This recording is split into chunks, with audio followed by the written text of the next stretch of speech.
rồi mà bay bay dọc cô à chứ bay ra cái ăn bay vậy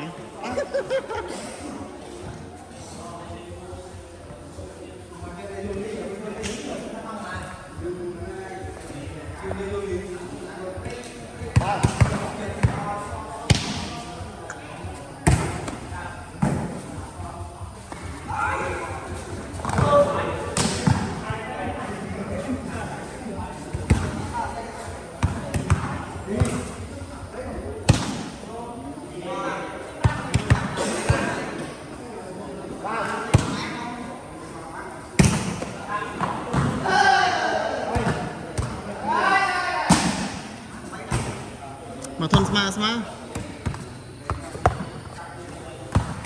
hey phải vậy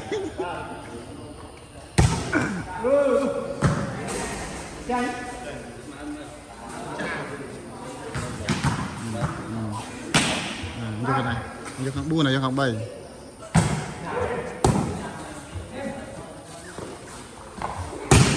này hay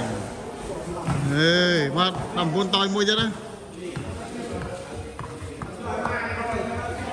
ô em thấy bông thay cho bác say ai vai xa đó là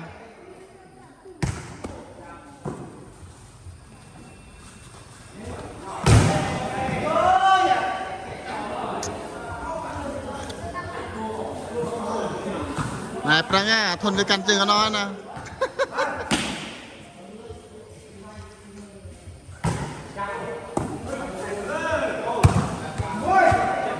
chào bà ra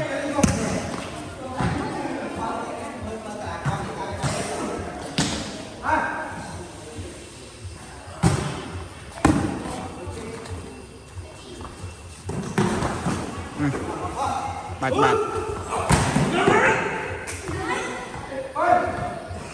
bà ơi